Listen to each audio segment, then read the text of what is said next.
En esos años, Piro, ¿qué gestionaba una banda? Ustedes qué, puedes decir, hoy en día una banda, pues tiene que gestionar sus redes sociales, grabar, conseguir tocadas. ¿Ustedes cómo lo hacían? ¿Cómo era la escena en ese No, momento? era otro mundo, era completamente salvaje, era completamente primitivo.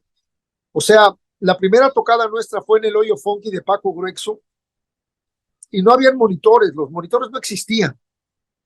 Entonces te salías a desgañetar y a partirte la madre.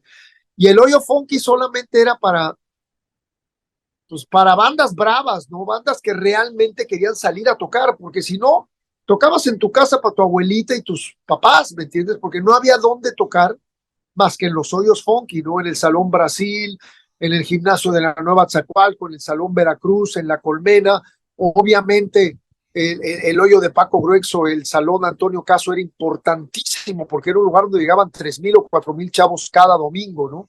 Estaba también el Salón Revolución ahí en el Metro Valderas. Entonces eran los únicos lugares en los que podías ir a tocar y realmente o te adaptabas o no tocabas, ¿no? Entonces nosotros sí, teníamos 20, 21, 22 años y era de poca madre, llegaba el domingo y puta vez hasta tripleteábamos, teníamos 3 tocadas en un día y vámonos recio y ahí como venga, cabrón, como el Borras, vamos a aventarnos como el Borras.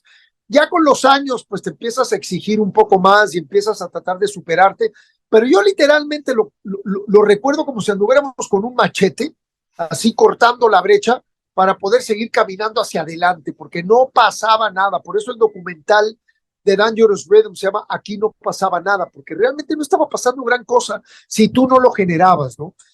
Y ya, como éramos una banda punk, y éramos la primera banda punk de México sin haberlo sabido, pues de pronto el punk pues se puso de moda a nivel mundial. Entonces nos empezaron a llamar de las discotecas, del Vogue, del Quetzal, del Fantasy.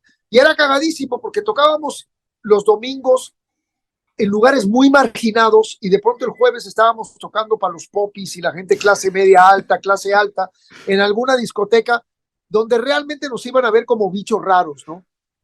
Obviamente la comunión musical y la interacción con el público era mucho más intensa los domingos en los hoyos que en estos lugares, pero empezamos a abrir camino y de pronto poco a poco empezamos a tocar en Reino Aventura y de pronto podíamos organizar nuestros shows y yo le hablaba al Tri y a Mistus y tocábamos con Chacmol y ellos en el barco pirata de Reino Aventura, una cosa surrealista, y así poco a poco se fueron abriendo los medios, pero realmente no había una filosofía. Todo era Yo me empírico, ¿no? completamente, o sea, no había ninguna filosofía de que había un paso a seguir. Tú tenías, yo me acuerdo cuando estábamos en Los Ángeles que conocí a Tito Larriba, el fundador de los Plugs, una de las bandas más importantes del movimiento punk de Los Ángeles, que después creó a Los Cruzados y después Tito y Tarántula, ya ha participado en películas de Robert Rodríguez. Y Tito me dice, en este país, desde el momento en que tienes una banda, necesitas un contador y un abogado. Pues yo decía, ¿qué cabrón? Nosotros ya llevamos 4 años tocando y no sabíamos de qué chingados era un contador y mucho menos tener un abogado, cabrón.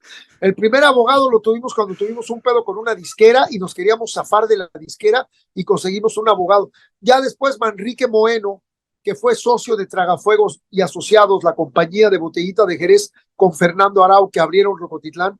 Ya después Manrique se graduó de abogado y Manrique se volvió uno de los grandes abogados de derecho de autor en México que ayudó a muchísimos rock and rolleros, entre ellos a mí.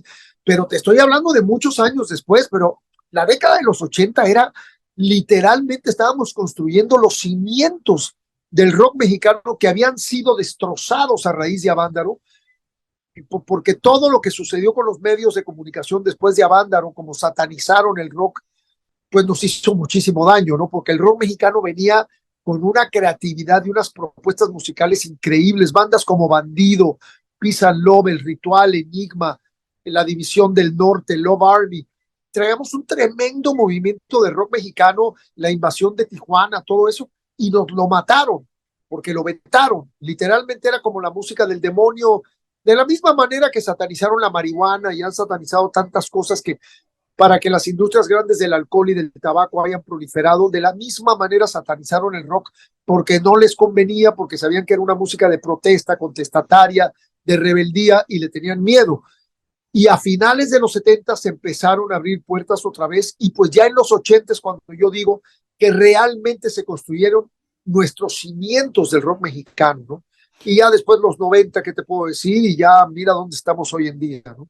Los Sí, festivales que hay en la República Mexicana, la cantidad de propuestas musicales que tenemos son increíbles, ¿no? es que prácticamente los años 70 pues estuvieron sepultados, ¿no? Por órdenes políticas, ¿no? En el tema del rock. Por eso, grupos como Nahuatl, Ricardo Ochoa, que fue productor de 3 discos de Dangerous Rhythm y de Ritmo Peligroso, es gente muy admirable. Otro ser humano muy admirable que también picó piedra y se partió la espalda es Alejandro Lora, ¿no? Junto con el Sergio Mancera y Ernesto de León y Charlie Habogel, los que formaron parte de ese Three Souls in My Mind. Obviamente los hermanos de Enigma, que en paz descansan, Carlos Mata y Nuevo México, que Carlos Mata sigue por ahí haciendo música, definitivamente Bandido, que ya muchos de ellos fallecieron, entre ellos Kiko Campos, una de las mejores voces que ha tenido el rock mexicano, que muy poca raza los conoce, ¿no? Yo, porque vengo de investigar y de averiguar, y siempre pues fueron como los músicos de rock mexicano que yo admiraba cuando tenía 14, 15 años, pero toda esta generación de chavos jóvenes no tiene mucha idea de lo importante que fue el concierto de Avándaro y ese movimiento a nivel creativo. O sea, eran bandas que componían sus propias canciones.